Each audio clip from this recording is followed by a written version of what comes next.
আসসালামু আলাইকুম। সবাই কেমন আছেন? আশা করি যে যেখানে আছেন আল্লাহর অশেষ রহমতে ভালো আছেন। আলহামদুলিল্লাহ, আমিও আমার পরিবার পরিজন নিয়ে আল্লাহর রহমতে ভালো আছি। এই তো নতুন দিনে নতুন আরেকটা ব্লগ নিয়ে আপনাদের মাঝে আসলাম। আপনারা ব্লগটি দেখতে থাকেন। আর আজকের ব্লগে থাকছে আমি প্রতিদিন যে নিয়ম করে কাজগুলো করি, এক হাতে আমার সংসারে সেই কাজগুলাই রয়েছে, সাথে রান্না বান্না, সেটা থাকছে আজকের ব্লগে। আপনারা সবাই ব্লগটি দেখতে থাকেন। আর এই পর্যন্ত যারা দেখেছেন তারা একটা লাইক দিয়ে বাকিটুকু দেখেন। আর এই তো আমি ব্লগটা শুরু করছি সকালবেলা থেকে। আমি সকালবেলায় উঠেই আমার যেটা প্রথম কাজ, আমি ফ্রেশ ট্রেশ হয়ে বাবুর ফিটার সেটা আগে ফুটিয়ে নেই, কারণ প্রতিদিন আমার একবার করে বাবুর ফিটারটা ফুটাইতে হয়। আর বাবুর ফ্লাক্সের পানি এটা আমার প্রতিদিনই করতে হয়। ফ্লাক্সের পানি সাথে আমি ফিটারটা ফুটিয়ে নিলাম। তারপরে আমি অফ ক্যামেরায় সকালবেলা নাস্তা করে নিয়েছি। আপনার ভাইয়ের জন্য আজকে করছিলাম রুটি, আর আমাদের জন্য ভাত করছিলাম, সেটাই খাইলাম। সকালবেলা খাওয়া দাওয়া শেষ করে আমি তো টেবিলটাকে ভালোভাবে মুছে নিতেছি, কারণ আমি সবসময় আসলে যখনকার কাজ তখন আমি করার চেষ্টা করি, সাথে সাথে করার চেষ্টা করি আমার ছোট বাচ্চার সাথে। তারপরে অনেক সময় দেখা যায় বাবুকে আমি কোলে নিয়েও কাজ করি, আবার বাবুকে ঘুমে দিয়েও কাজ করি, কিন্তু আমি কাজ কখনো ফেলে রাখি না, কারণ আমার কাজ ফেলে রাখলে একদমই ভালো লাগে না। আর ফেলে রাখলে তো আমারই করতে হবে, সেটা তো আর কেউ করে দিবে না। এর জন্য সেটা ভেবে আমি যখনকার কাজ কিন্তু তখনই শেষ করে ফেলি। মানে তো সকালবেলা খাওয়া দাওয়া করে আমি টেবিলটা প্রথমে ভালোভাবে ক্লিন করে নিতেছি। আর টেবিলটা আমি 3 বেলা খাওয়ার পরে সাথে সাথে মুছে দেওয়ার চেষ্টা করি, এবং কি সব সময় মুছেই রাখি, ভালোভাবে ক্লিন করে রাখি। আর এই তো পরিষ্কার করে এখন আমি আসলাম ফিল্টারে পানি দিতে। আর আমি আমার বাবুকে কুলে নিয়ে ফিল্টারে পানি দিতেছি। ওকে কুলে নিয়েও কাজ করতে হয়, আবার অনেক সময় দেখে খেলে, যখন একটু ভালো লাগে তখন একটু খেলা করে, তখনও আমি কাজগুলো করে নেই। আর যেহেতু বাচ্চা কাচ্চার ঘর, ফিল্টারে পানি নাই, কখন আবার পানি যাবে, এর জন্য আমি ফিল্টারে পানি দিয়ে নিলাম। সাথে সাথে ফিল্টারটাও আমি এখন মুছে নিব। আসলে কাজগুলা ফেলে রাখলে কি হয়, অনেকগুলা জড়ো হয়ে যায়, একাত্র জড়ো হয়ে যায়, সেগুলা আবার দেখা যায় যে তখন আরও করতে পরিশ্রম বেশি লাগে। এর জন্য আমি আর কি কাজগুলা ফেলে রাখি না, যখন কাজগুলো আমি তখনই সেরে ফেলি। দেখা যায় ফিল্টারে পানি শেষ হলে সাথে সাথে আমি ফিল্টারেও পানি দিই, যেহেতু ছোটো ছোটো বাচ্চা আছে, আবার কখন ওদের পানি পিপাসা লাগে। আর আমি নিজেও অনেক পানি খাই, আমার অনেক পানি খাই, আমি নিজে সারাদিনে প্রায় 2 লিটারের মতো পানি খাই, 8 গ্লাস। আর এই তো এখানে আমি ফিল্টারের একটাকেও ভালোভাবে ক্লিন করে নিলাম, পানি দেওয়ার সাথে সাথে সাথে সাথে আবার একটাও পরিষ্কার করে নিলাম। আর এই তো ফ্রিজটাও আমি এখন ভালোভাবে পরিষ্কার করে নিব। ফ্রিজটার উপরে আসলে সারাক্ষণই অনেক অত্যাচার হয়। সারাক্ষণই আমার ছোটো ছোটো ছেলেমেয়েরা ফ্রিজটারে কতবার ঘুষাইতেছে, কতবার বন্ধ করতেছে, তার কোনো হিসাব নেই। দেখা যায় অনেকবারই ফ্রিজ ঘুষাইতেছে, বন্ধ করতেছে, এতে অনেক স্পট পড়ে, সেই দাগগুলো তাকিয়ে থাকে, আমার ভালো লাগে না। এই জন্য আমি ফ্রিজটাও সাথে সাথে পরিষ্কার করি, প্রতিদিন একবার করে পরিষ্কার করে রাখার চেষ্টা করি এবং কি রাখি।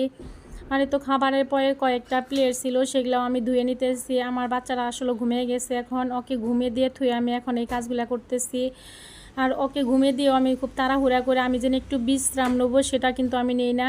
তখন আমার খারাপ লাগে, অনেক খারাপ লাগে, আমি একটু শুই, আমি শুয়ে একটু বিশ্রাম নেই, কিন্তু আমি সেটা শুই না। যেহেতু বিশ্রাম নিলে অনেকটাই একদিকে যদি বিশ্রাম নেই তাহলে দেখা যাবে আর একদিকে অন্ধকার একদম, আবার উঠে দেখা যাবে যেন অনেকগুলো কাজ জড়ো হয়ে রয়েছে। এই জন্য আমি বিশ্রাম নিই না। তো যাদের ঘরে আসলে বাচ্চা আছে তাদের সেই মায়েদের পরিষ্কার করে রাখতে অনেক পরিশ্রম হয়।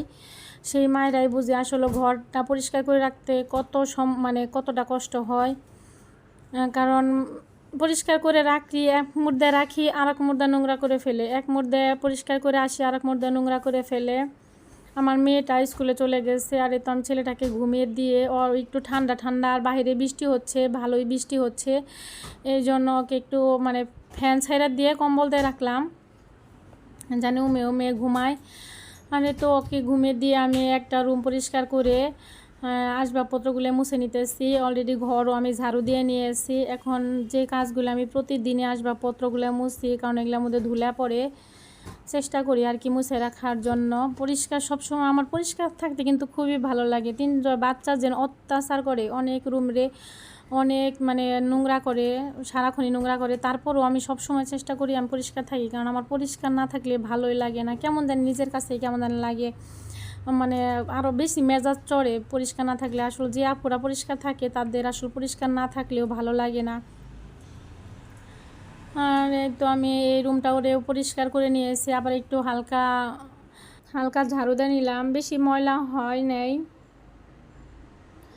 আর আজকে যারা আমার ভিডিওটা নতুন দেখতেছেন, তারা আমার ভিডিওর যদি কোনো অংশে ভালো লাগে তাহলে সাবস্ক্রাইব করে পাশে রাখবেন, আর কমেন্টস করবেন, শেয়ার করবেন, লাইক তো অবশ্যই করবেন। এই কথাটা আসলে আমি প্রতিদিনই বলি, কারণ অনেক কষ্ট করে আমরা ভিডিও করি। যারা ভিডিও করে আসলে তারাই জানে আসলে ভিডিও করতে কতটা কষ্ট।